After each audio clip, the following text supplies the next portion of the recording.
Here are some quick travel updates to know for 2025 before you book your vacation. So, the first update is the Real ID required to travel both domestically and internationally within the US. So, starting this year, you do need to make sure that your driver's license or ID card is Real ID compliant. You can do this by checking the right hand corner of your driver's license to see if it has the star. If it is not up to date, it's pretty easy to update it. You can visit your local DMV and get your driver's license or ID card updated. You can still travel if you're waiting for your ID to be up to date.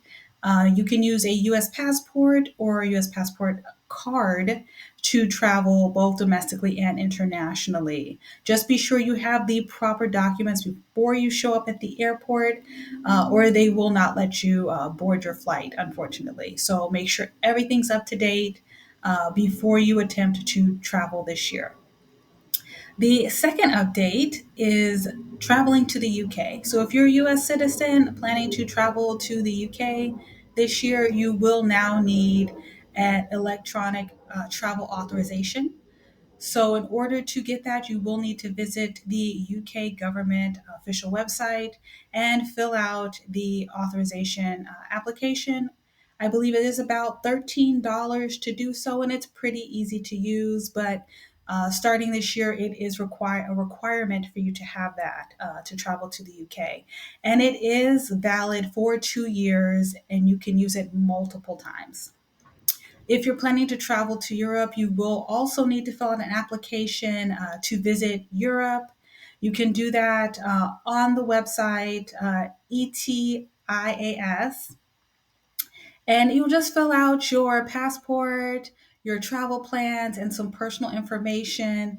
And again, it's also a very simple process. It's about €7 to get the application completed, and you think of it as like a RSVP to travel to Europe, but make sure that you are filling out that application if you are planning to travel to Europe this year.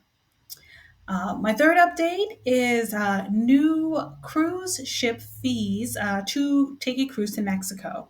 So, if you plan on taking a cruise to Mexico for 2025, just know starting July 1st, there is a new fee of $42 per person traveling by cruise to Mexico.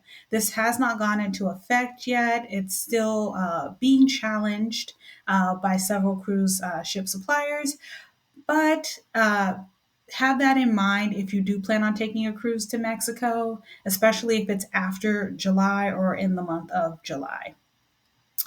Also, in the updates, some good news for travelers.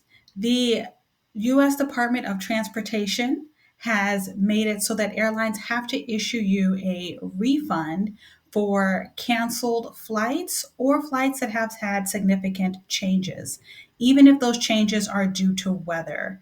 So, if you're traveling domestically within the US and your flight was delayed 3 hours or more, you are entitled to a full cash refund. And if your flight was delayed 6 hours or more traveling internationally, you are entitled to a cash refund as well. And they have to be hassle free. So, no more fighting with customer service, or in most cases, not getting anything refunded to you if your flight is canceled or significantly changed. You can also get a refund for your delayed bags. If your bag was delayed 12 hours domestically or 15 to 30 hours internationally, you can just fill out a mishandled bag report and get a refund for that as well. I hope you enjoyed these updates and stay safe this year and happy travels.